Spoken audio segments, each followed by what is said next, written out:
금리 인하? 그래, 시장의 유동성이 공급되고 점차 환경이 좋아질 수 있는 거를 알겠어. 근데 그 시기가 지금 어떤 시기야? 아침 시작 전 브리핑 해주시는 분이시죠? 네, 맞습니다. 상영님 반갑습니다.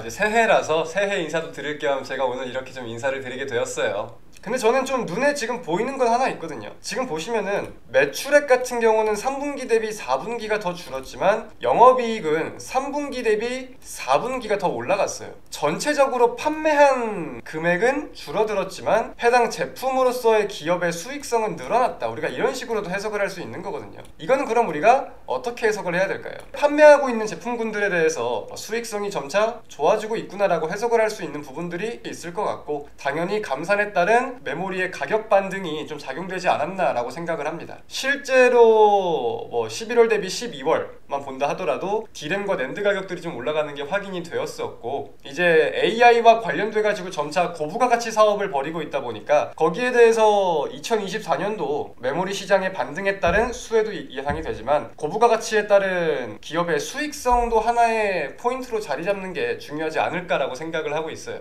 저는 그래서 매출액도 매출액이지만 매출액 대비 영업이익이 어떻게 됐는지를 중요하게 생각하기도 합니다. 사실 최근 증시의 방향성에 대해서 무언가가 큰 폭의 변화가 있지는 않았다고 생각을 하거든요. 그리고 거기에 대해선 거시적인 내용들의 차이도 있겠지만 증시의 주도주가 명확하지 않았다고 생각을 해요. 반도체든 배터리든 바이오든 무언가가 증시를 견인할 만한 요소들이 확실하게 확인이 되면 그로 인한 방향성이 나오는 경우도 많은데, 최근에는 거기에 대해서 무언가가 공격적으로 확인되는 모습은 없었다고 생각을 합니다. 무언가가 바이오든 배터리든 강세를 보인 건 있었지만, 그래서 오늘 삼성전자의 실적이 물론 긍정적으로 나온 건 아니겠지만 반도체 업종의 강세를 견인할 수 있을지는 우리가 확인을 한번 해봐야 되는 거겠죠. 자, 개장했고요. 일단은 어떤 종목들이 조금 강세를 보이는지 한번 지켜보도록 할게요. 우리가 이거를 좀 생각을 해볼 필요가 있어요. 무언가가 테마 장세라는 거에 대해서 단기 매매를 조금 진행을 하는 것이 맞겠다라는 전략은 사실 많은 분들이 세우실 거예요. 근데 여기서 주린이와 고수의 차이를 좀 둔다고 하면은, 자, 주린이는 어제 AI가 떴습니다.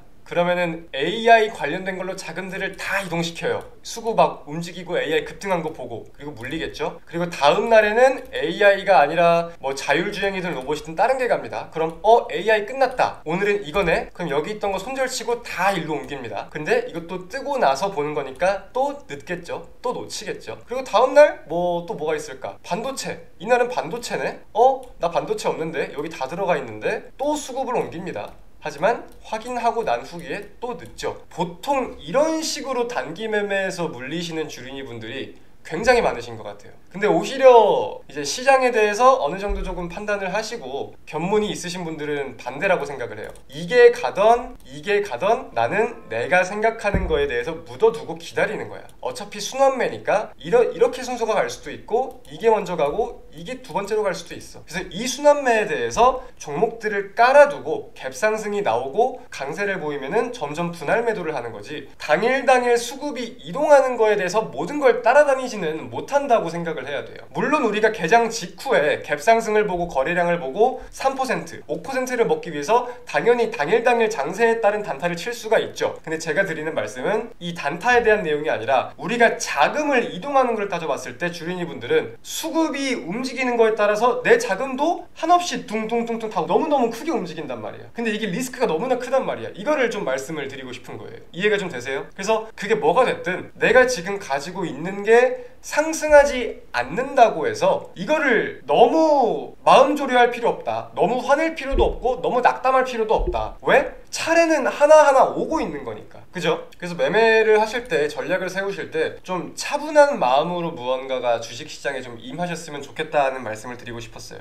근데 그런 생각은 좀 있어. 태형건설을 봤을 때 물론 하도급 업체가 150개가 넘는다고 제가 알고 있어요. 시공사 순위로도 한국에서 13위, 16위 그 사이를 왔다 갔다 하는 기업이라고 알고 있는데, 이러한 기업이 파산을 하면 당연히 나라에 큰 파장이 올 겁니다. 당연히 나라에 큰 파장이 오겠죠. 근데 그렇다고 해서 정부에서 쉽사리 태형건설을 도와준다라고 하면은, 지금 태형건설뿐만이 아니라 PF에 대해서 그리고 현재 재정 건전성에 대해서 우려가 커지고 있는 기업들은 태형건설 말고도 엄청나게 많거든요. 아직 공개가 되지 않은 기업들도 많고, 태형건설이 가진 것들을 내놓지 않고 나 도와주세요 라고 하는데, 나라에서 그거를 받아들이고 도와주면은 이 다른 건설사들은 어떻게 생각하겠어요? 야, 워크아웃 신청하면 다 받아주나 보네, 우리도 그냥 신청하고 도움받자, 어차피 우리 예산 안 내놔도 돼, 이런 분위기가 형성이 될 수가 있지 않을까 싶어요. 그렇기 때문에 어찌 보면 태형건설은 워크아웃의 본보기가 좀 돼야 되는 프레임이 좀 있지 않나 라고 생각을 하고요. 만약에 태형건설은 아무것도 없이 도와줬는데 갑자기 많은 기업들이 워크아웃을 줄줄이 신청을 하고 정부에서 그걸 다 도와줄 수 있는 깜냥이 되냐? 그건 아니잖아요. 지금 한국의 재정 상황이 어쩐지는 모든 분들이 아실 거고, 저는 그래서 지금 국내 증시에서 말씀을 드리고 싶은 게 이 순환장세가 이어질 가능성이 높다라는 말씀을 드리고 싶어요.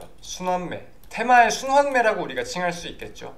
저는 대표적으로 보는 업종들이 몇 가지가 있습니다. 첫 번째가 AI, 두 번째가 자율주행, 세 번째가 로봇이에요. 저는 이 세 가지 업종의 순환매가 지금으로서는 좀 중요하지 않겠나라고 생각을 하는데, 자, 지금 보시면은 최근에 AI 관련된 것들이 같고 관련돼가지고 저희 소장님께서도 VIP 셀바스 AI 종목이 나간 다음에 어제 절반 매도를 했죠. 셀바스 AI 어제 목표가를 돌파한 종목입니다. 그런 식으로 수익을 창출하고 그러고 있어요. 그러면 우리가 지금부터는 어떻게 다가가야 되냐? 아까도 말씀드렸듯이 AI가 지금 상승을 하기 때문에 AI를 따라가자, 물론 이런 식으로 생각을 할 수도 있는 거겠지만, AI가 가기 때문에 다음에 가는 업종은 뭐가 있을까? 수급의 순환이 어떤 식으로 돌까?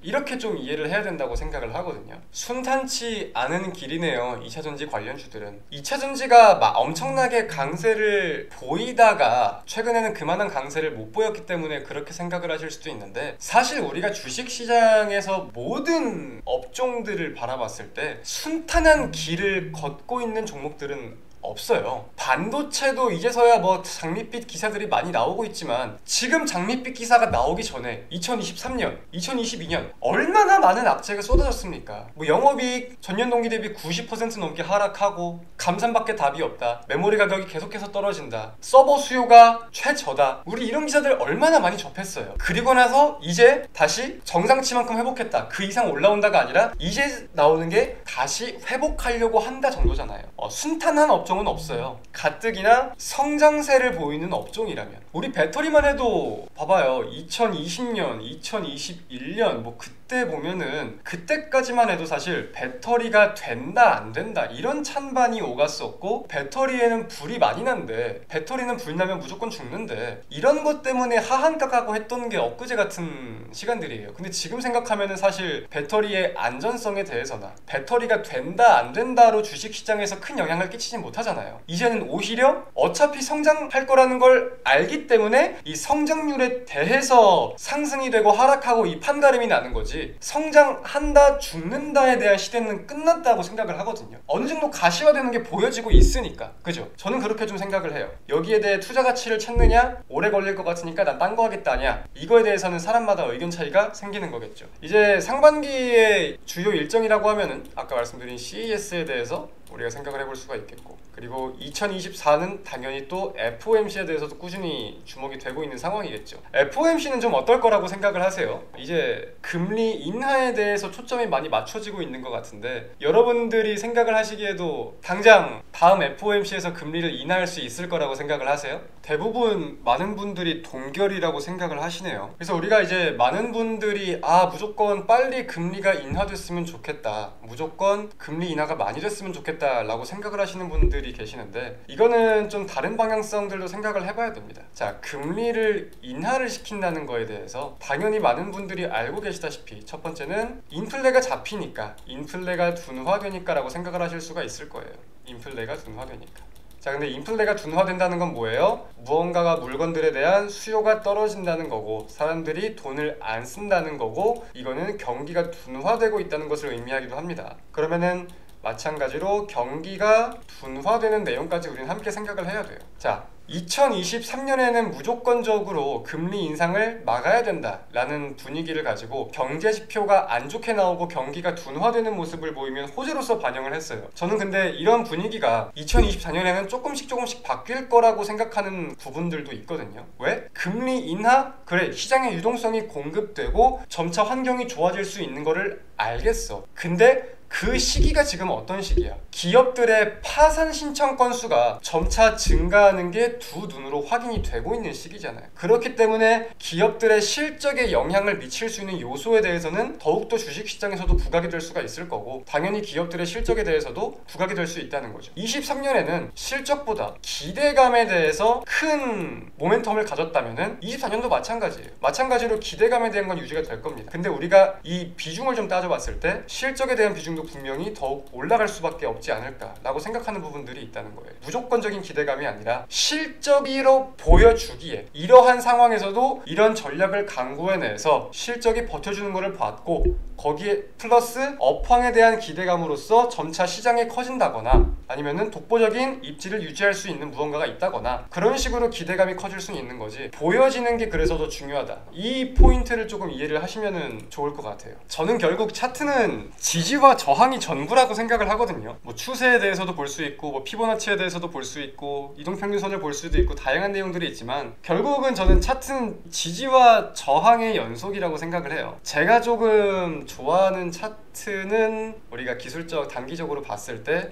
첫 번째, 최근에 돈이 유입된 이력이 있느냐, 최근에 돈이 유입된 이력, 즉 거래량이겠죠. 거래량이 들어왔던 적이 있느냐 라는 거고, 두 번째, 돈이 들어온 이후에 그림이 깨지지 않느냐, 이탈되지 않느냐, 추세를 꾸준히 만드느냐. 저는 이 두 가지를 좀 중요하게 생각하는 것 같아요. 거기서 이제 뭐 눌림이든 돌파든 다양한 내용들이 있지만 저는 돈이 들어온 다음의 흐름을 굉장히 중요하게 생각합니다. 그러니까 돈이 들어온 자리, 거래량이 들어온 자리를 기준봉 삼아서 그 다다음날 데이 차트를 계속해서 보는 게 중요하다고 생각을 해요. 좋은 하루 보내시길 바랍니다. 고생하셨어요. 안녕.